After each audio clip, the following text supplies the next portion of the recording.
All right, folks, welcome to the Legacy Blueprint with Joe Evangelisti. I'm your host, and here we're helping leaders win and live their legacy. Today, I have a topic that, to me, is very close to my heart, very close to what I help mentor a lot of people with in a lot of different industries, right? This happens, I have this conversation a lot, and this is something that, to me, Matt, this is something that comes up a lot. We just talked about this in our meeting.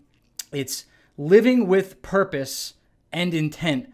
And I want to talk to our audience today about some little small things. These are small things that create huge impact, right? These are very little, seemingly, not difficult things to actually put and implement into their daily process that can make gigantic impact. Folks, the difference between people who are truly successful, and let me backtrack for a second.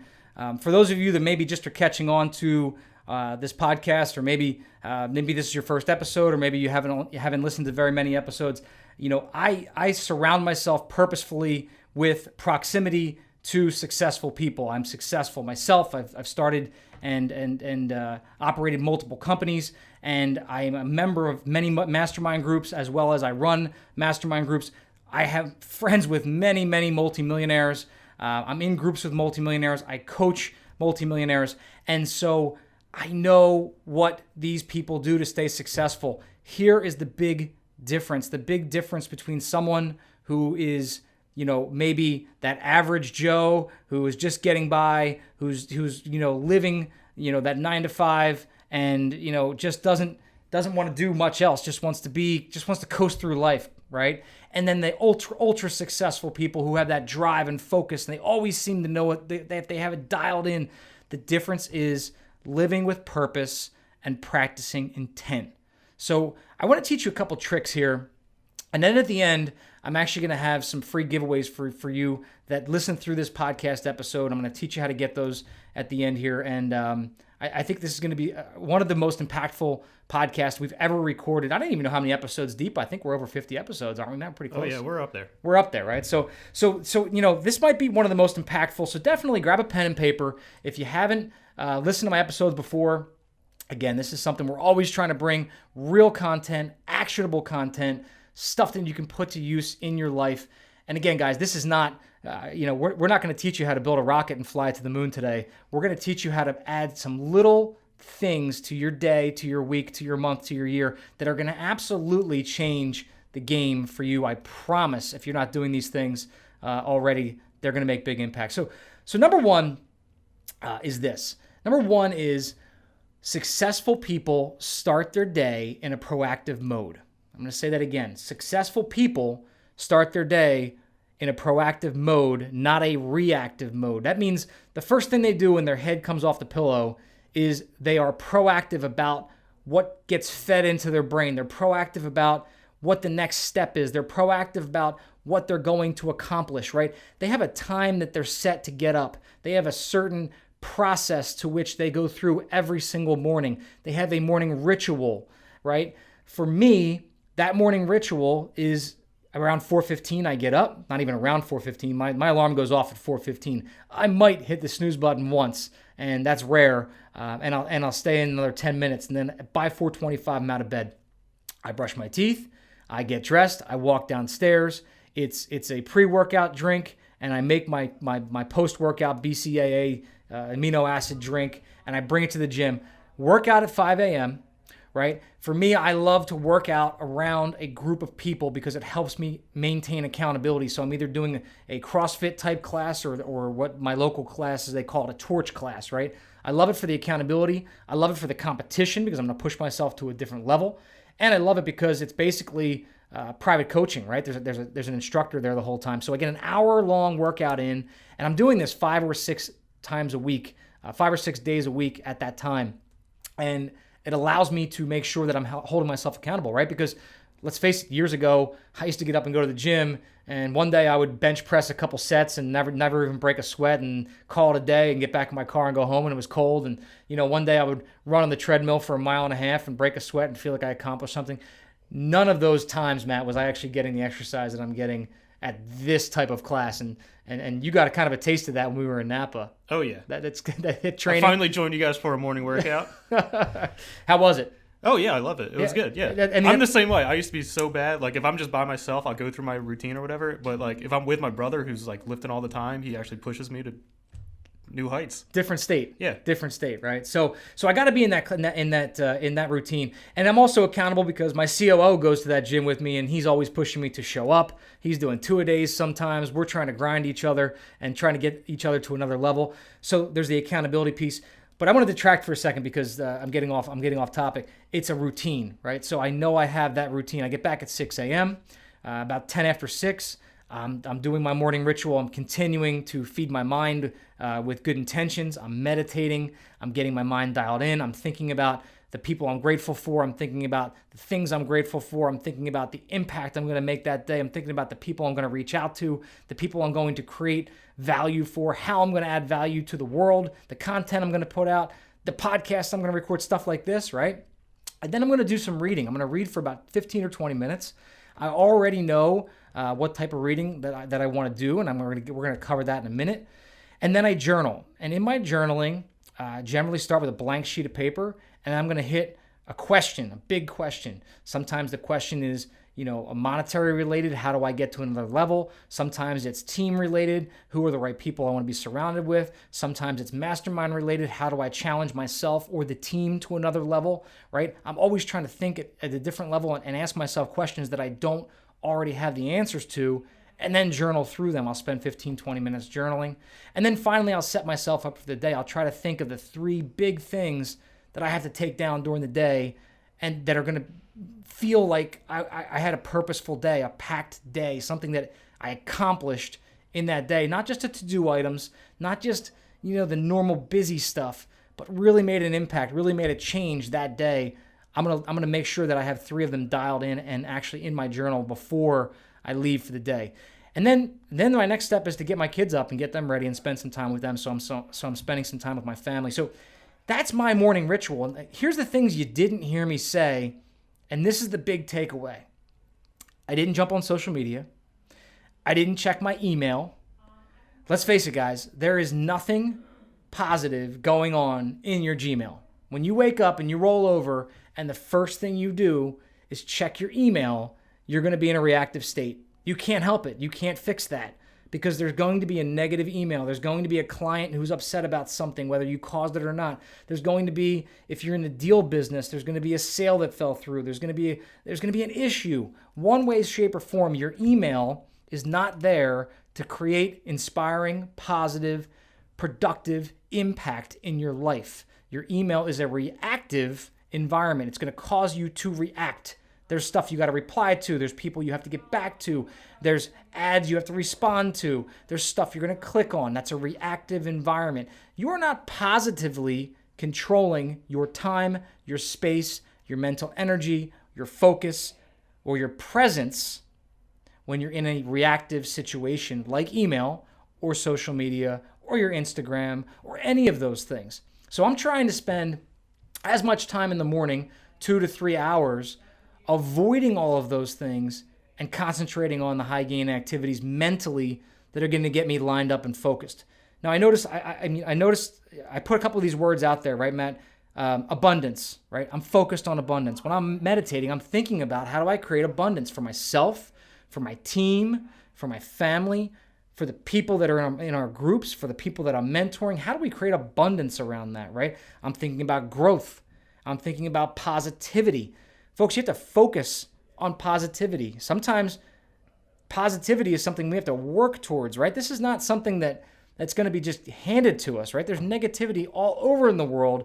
Sometimes you have to focus on keeping that away from you in order to make positivity something that your body and your subconscious are in line with, right? So positivity is something we have to actively work on. I'm reading a book right now called, actually I'll grab it here. No, it's not in my bag.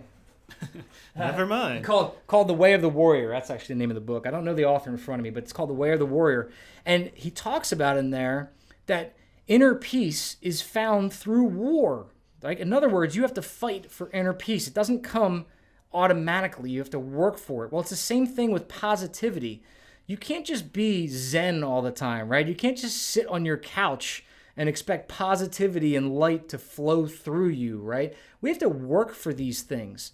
Same thing with everything else. Prosperity, abundance, growth, focus, presence.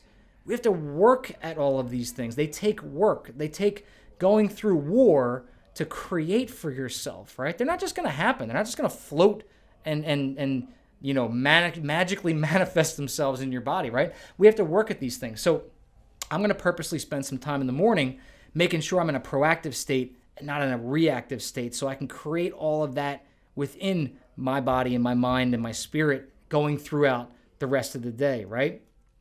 Next thing I'm thinking about too, guys, is what I call the F5 method. And this is where, we talk about faith, family, fitness, friends, and finances.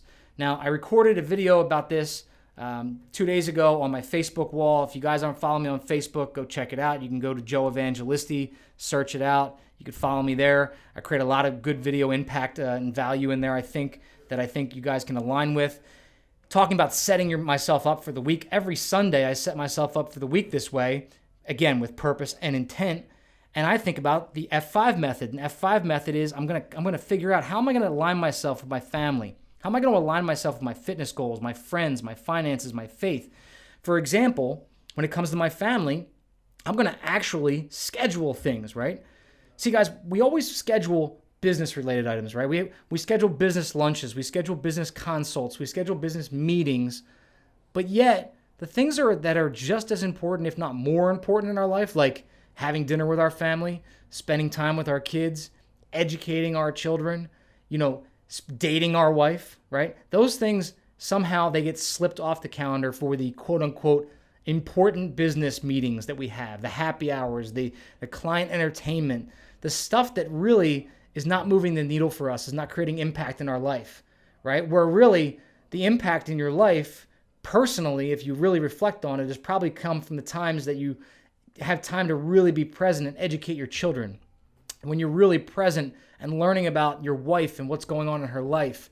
When you're really present with your best friend or your mother or your uncle or your cousin or your grandmother, whoever that you really, really, truly love and want to create impact with, those people a lot of times are suffering because we're creating a packed schedule, which a lot of times is really just us creating busy work, right?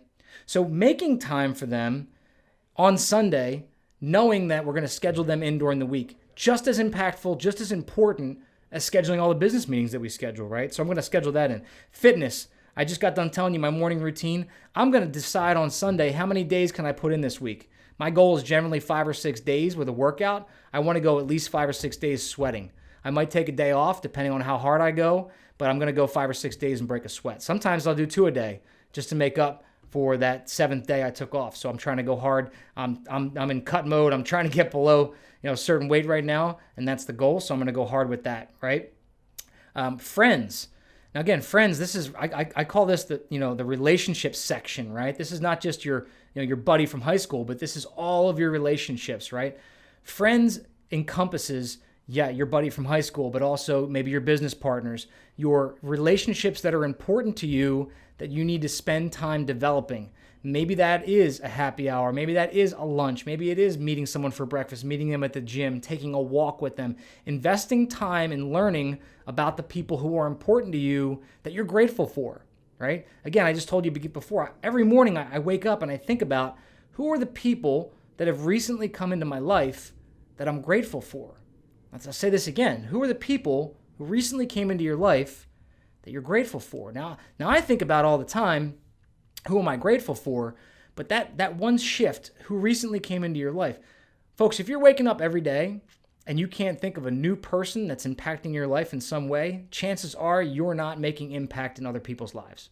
If you have not added new people to your life, you're not changing other lives. I can think almost every day new people that have reached out to me, in Messenger, people that I'm adding value to, people that I'm trying to change, people that want to come to an event, people that are adding to the, coming to our masterminds, people that are asking for advice and we're helping them level up. There's always new people interacting with us, people we're doing deals with in the real estate space, within our office. There's always somebody that we're adding to that I'm grateful for each and every day. I want to focus my energy, my mental energy, my thought process on the fact that I'm grateful for them. And what's amazing about this is when you start to think about people on that level, they start to impact you at a higher level because you're thinking about them. You're purposely putting energy out there and concentrating on that relationship. And there's a lot of value in that. So that's the friends piece, right? Finance. Well, are we actively thinking about finance? A lot of people are. We just did a quick session on this morning in my office about the finance piece. One of the most simple things that you can do with your finances is purposefully invest some way, shape, or form. I don't care if that's at a very, very early stage, if that's just automatically directly withdrawing some money out of your checking each and every week and putting it in your savings, right? I was saying this earlier. If you can't invest when you're broke, you're not going to be able to invest when you're wealthy. This is a direct correlation. If you have $100 and you can't put 10 of it away, you're not going to be able to put 100,000 away when you're a millionaire. It's not going to be possible.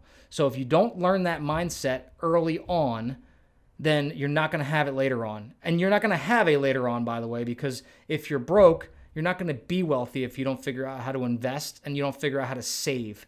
That's the difference. That's the correlation between actually becoming wealthy is learning how to save so that you can take that cash and reinvest. That's what makes wealthy people wealthy. So understanding how to save and understanding how to work your finances to your advantage and not just take money and spend money for spending's sake, right? So what are you actively going to engage in this week in your finances? And then last but not least is faith. And I lump this in, and this is not to get, I don't want to get, too deep on a religion level here. But when I talk about faith, I'm talking about spirit, connection to God, connection to earth, connection to body and soul, right? So, obviously religion plays a part of that, but I'm talking about all of these things. So when we meditate, when we're getting deep, when we're starting to connect with the earth, when we're starting to connect with our true being, when we're starting to connect with whoever your God is, right? This is the faith piece of it. I don't care if you're actively religious, if you go to church on Sunday, or if you're not, but you still need to have some sort of connection to faith, some sort of connection to spirit, right? This is a super, super impactful piece if you want to dial in that focus and that presence and that ability to control your positive outlook on life and your abundance mindset. Faith is a big piece of it. So for me, that's the meditation piece. That's the clarity piece, the quiet in the morning, the inner self-reflection. That to me is the faith piece. That's when I'm closest to God. That's when I'm closest to my faith and my spirit. How you do that is your discretion, right? But again, must play a part of it. So how are you going to dial that in? Think about that on Sunday night and actually schedule that time in. Again, if it's Sunday for you, that's great. It's Sunday. You know you're going automatically to church. But if it's not, how are you going to get that quiet time in? How are you going to dial it in? And how are you going to execute on that again with intent, right? And then here's the big piece de resistance in my humble opinion is this. When people are going after their dreams, they don't actually know what their dreams are. And I'm gonna say that again, and I'm gonna maybe say it in a different way. The challenge with a lot of folks is you might have a business plan. If you have a business plan, first of all, you're in the top 10% of Americans because most people don't even write down what their goals are. But your goals are one thing. Maybe you have an XYZ goal of, achieving so much dollar income per year, or so many sales per year, or so much production per year, or whatever that looks like from a business perspective. But I want you to think about for a second, and you can do this selfishly. What are your actual wants? What are your wants? What do you want to accomplish in life? Why do you want those things? And do this from a place and this is where social media jams a lot of people up, because most people, when being truly honest with themselves, don't want the thing that is being sold to us, the marketing, everybody's being sold on the guru who's driving the Lamborghini in the big house, who seems like they have it all on the yacht. But the fact of the matter is, if I gave you the yacht that cost $12 million, you would lose the yacht in a month, because the $12 million yacht costs $3 million a year to run. So some people don't want the big toys and the big problems because the big problems come along with big payments, come along with big responsibility, come along with big challenges, come along with big stress. So a lot of us look and see, oh my God, I love the Ferrari. Well, guess what? Are you capable of doing what it takes to drive the Ferrari, to own the Ferrari, to maintain the Ferrari, to be a Ferrari owner? See, a lot of people on the periphery want to drive it for a day, but they don't want to be the owner of the Ferrari. They don't want to manage the Ferrari. They don't want to manage the yacht. They don't want to manage the lifestyle it takes to become the yacht, the Ferrari owner, right? The private jet owner, right? So backtrack for a second and decide, what do you really want? Now, by the way, it's okay if you do want those things, right? I'm chasing big problems. I'm chasing the yacht life. I'm chasing the private jet life. I want those problems. To me, that's where I want to be. But it's okay to admit that you don't want to be there. I have friends who make really, really good money and live in a one-bedroom apartment and spend most of their time traveling. They prefer that lifestyle. They don't want all the things that go along with managing the big lifestyle, right? They prefer the lifestyle of being all over in amazing places 300 days a year and then crashing back in their apartment a few months a year, right?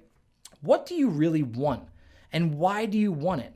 If you say you want the Ferrari, do you want to do what it takes to get the Ferrari? Do you really want to be the person that wants the Ferrari? For me, I grew up always wanting sports cars. And then when I was able and capable of affording the sports car, I didn't want the sports car as much as I used to, right? So things change. Things are going to change in your life, and you're going to make decisions based on those things, but understand why you want them. And get your wants truly listed out in front of you. This is going to change the game for most of you. And I've created a sheet that's going to help you do this. And if you go to our website, joeevangelisti.com/goals sheet, GOALSSHEET, goals sheet, joeevangelisti.com/goals sheet. I'm sure Matt's going to put it in the show notes.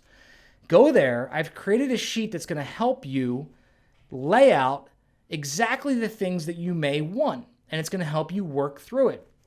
Here's the thing. I want you to be selfish here. I want you to really, really be selfish here. I want you to get deep on what are the things, if money was not an issue, if time was not an issue, if capabilities were not an issue, I want you to put whatever would be for you on this list. And you're going to see the list when you download it. It's going to walk you through, some of the certain different things that are going to be goals of yours and things that you want to accomplish and actual things that you want, right? And I want you to get selfish because you're not going to share this with anybody. Of course, you don't have to, right? But these are your personal things, the personal things that you want, personal places you want to go, things that you want to contribute in your life. You're going to see the sheet when you download it. And here's what happens. Sometimes you're going to leave those things on your sheet and you're going to wake up one day and you're going to cross them off because you've accomplished them. Sometimes you're going to wake up one day and you're going to cross them off because they're not important to you anymore. Sometimes you're going to wake up and you're going to add things to the sheet because you've decided you wanted other things that you didn't think about when you started the sheet. The beautiful thing about this sheet is it's a working document and you get to reflect back on the things that you have accomplished as time goes on. My sheet at this point is 8 years old, maybe longer, maybe more than 8 years old. And I've been able to take this sheet and see the things that I've accomplished and look back on it. And the cool thing is when you look back, some of the stuff that I wanted and dreamed about 8 years ago seems really, really small and insignificant now at this point. But at that point, they were huge dreams. They were huge goals for me. They were huge accomplishments at the time. And now I've gotten to see them put in place. I've gotten to see the impact that they make. I've gotten to see them actually be accomplished because I've decided they were things that I actually wanted. But here's step 2. Once you decide what you actually want, and this is a big piece missing for a lot of folks, then you can decide what you need in order to get what you want. See, a lot of people are going backwards. We're chasing the right system. We're chasing the right script. We're chasing the right guru. We're chasing the right push button, success method, overnight millions. We're chasing all the BS and we're chasing needs to accomplish wants when we don't even know what we want. We're chasing things that are going to accomplish needs that we don't even know what we want yet. So if I were to say to you, you're going to make $1 million a year, you think you're just going to accomplish all your wants, but money is not just going to fill all the gaps for you. You can't just fill the gaps with money if you don't know what you actually want. So folks, I will tell you this. Once you understand what you want, it is very, very easy to reverse engineer what you need. It's very easy for us to look and say, here's what you got to do to accomplish your wants. So again, go check out the sheet, joeevangelisti.com/goal sheets. I hope it adds value. There's going to be some instructions on the website as well. I'll include those so you guys can work through it. This will help you define not your business plan, but a life plan, how to create actual engagement so that you can have a purpose and intent in accomplishing your wants, getting you to really, truly move the needle, which is what I'm excited about, and actually seeing you create progress. Once you do this, all I ask you to do is leave a review. Go to iTunes, leave a review, share this podcast with somebody else, create value in their life today, help them level up as well so we can all start living our legacy. I appreciate you listening today. Have an amazing day, and I'll talk to you soon.